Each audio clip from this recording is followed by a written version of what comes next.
Today we got some very sad news for Pokemon, but then at the exact same time, we also got some insane news that ironically enough goes hand in hand with all the new Generation 3 port leaks that we have. So we're going to cover it all in today's video, and I don't know, man, this is going to be a little bit of a controversial topic. Some people are going to be really sad. Some people probably won't even care. But as always, stick around for the whole vid. Let me know your thoughts. And right before we do hop into it, I would greatly appreciate if you could subscribe to the channel. Help me to my goal of 50,000 subscribers. So to miss all Pokemon news, leaks, and updates, let's get right into it. Let's just start this off with the bad news. This is sad and bad news. And let me tell you something. Some people are going to be so angry about this. Pokemon Bank will stop working and being able to connect to Pokemon Home February 26th, 2027. Pokemon will not be able to be stored any longer and it cannot connect to Home after that day. Saying that it's the end of an era, there will be no official way to import the Pokemon from the older consoles over to the Switch anymore, which is not cool. I don't understand why they can't just keep the service running. Listen, I get it that they have to kind of like move on and adapt to new things, but it is kind of weird why they even created an entirely new transfer system when they could have just probably updated and like did a huge overhaul of Pokemon Bank, or even just like kind of combined the two to make it into one thing. It's cool that it did survive as long as it did though, because the 3DS network has been gone for a while. Like the Wii U 3DS era services have been gone for a few years now, so this was kind of like the last little piece of the 3DS Pokemon era. So of course, if you have Pokemon in Bank, you should move it now. I mean, you have until February 26th, but yeah, I would just do it as soon as you possibly can. Something that's very interesting to me is that the date is February 26th. That is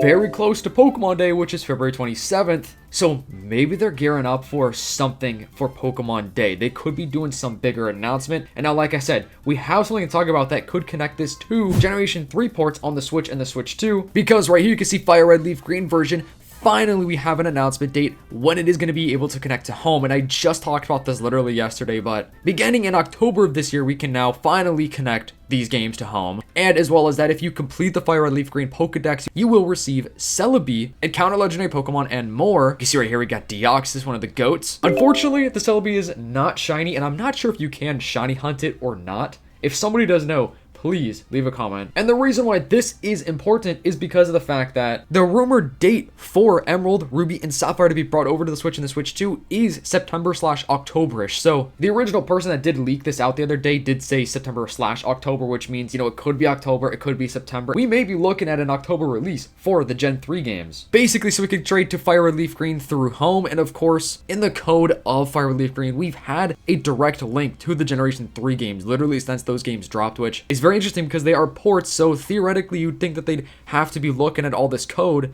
and they would intentionally put that code in there with the intention of always dropping the Gen 3 games. Because if you don't know, Fire Red Leaf Green were released during the Generation 3 cycle of games. And on top of that, the home storage is actually increasing, which is pretty cool. And so for art over here, also making a pretty decent point, basically saying like Johto ports soon, because if Pokemon Bank is done basically on Pokemon Day, I feel like they might be increasing ports to get that same bank feel. So could you imagine if we do get the Gen 3 ports in October or September-ish and finally get the Fire Red Leaf Green home compatibility? Imagine they're also going to announce Gen 2 ports. Gen 2 ports for Pokemon Day of 2027. That is entirely possible. That is 100% something they could actually do. And then after that, I don't think we'd get any more ports. I seriously think they'd only do Gens 1 through 3. I mean, I personally would absolutely love if they were to bring over the DS era, like Gen 4, Gen 5, but I don't know. I could see it happening, but I also couldn't see it happening. At least, maybe not yet. But remember, next year is still the 30th anniversary. They are still going to be celebrating it next year, even though technically it'll be the 31st anniversary, but they will still be celebrating Pokemon's 30th next year. So for Pokemon Day of 2027, dude, why not have Gen 2 ports? Just to make up for the fact that Pokemon Bank is shutting down. And it's just so weird why it would even be on that date. Like, why is it so close to Pokemon Day? It is just very suspicious. Lutu saying Pokemon Bank shuts down February 2027. Fire Red Leaf Green took 8 months for compatibility.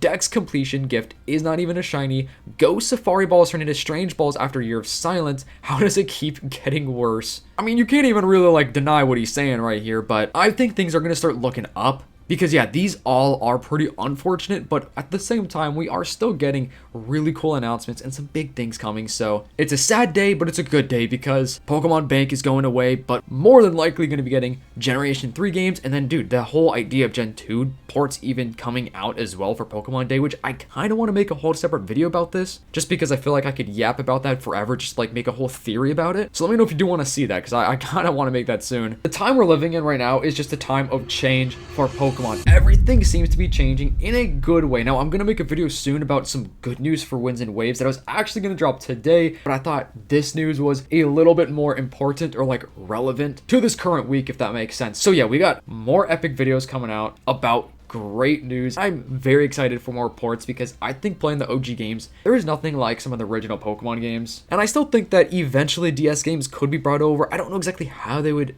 do it. I know there have been some DS games that have been brought over. Now, people do like to bring up the fact of like Brilliant Diamond Shining Pearl, how they are originally DS games, but the difference with that is those are the remakes, so they were entirely built to be on one screen, whereas like a port, I probably don't want to put too much effort into a port of, you know, the original Generation 4 games or Generation 5 or all the 3DS games, you know, at that. But I do think they will figure out something because Game Freak and Nintendo know how many people absolutely love the DS/3DS era of Pokemon, especially, you know, with Pokemon Bank, man. People are just going absolutely insane right now, man. People are so angry at this. So I do think they will do something eventually with that. I mean, not even to mention that Nintendo does own a patent for a dual screen of the Switch 2. That doesn't mean they're going to use it ever, like ever actually going to even use that patent. But hey, it is something that they do own, and they could do it anytime, maybe in a couple of years after, you know, we have gens 1 through 3 brought over. Maybe, who knows, 5 years from now we could be getting more Pokemon games that could hopefully work on a singular screen, but also if they do eventually drop that dual attachment, that could also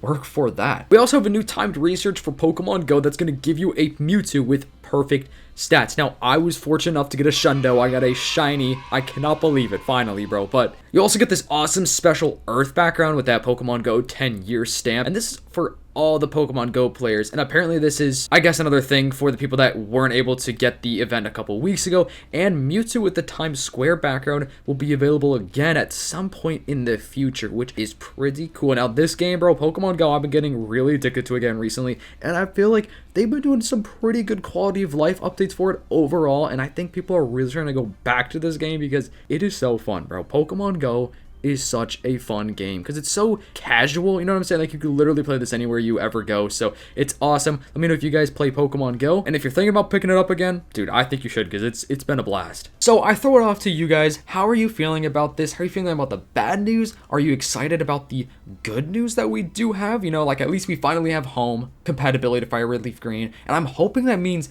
that the Gen 3 ports, when they do drop, will hopefully have home compatibility like ASAP. There is no way they're gonna wait, right? I mean, they can't, bro. We waited way too long with Fire Red Leaf Green, and I just know that there are probably many people out there that have yet to play the ports of Fire Red Leaf Green only because of the simple fact that home is not compatible with it yet. So let me know if you guys are one of those people. But yeah, let me know all of your thoughts. What do you want to see? And do you think that this is kind of a smart idea from Pokemon to be doing? Do you think they should be bringing over Gen 3 and 2 ports eventually? Hope you guys have a fantastic day. If you were watching this far in the video, comment down below your favorite Generation 1 and or Generation 3 Pokemon of all time. I'll see you in the next one. Peace.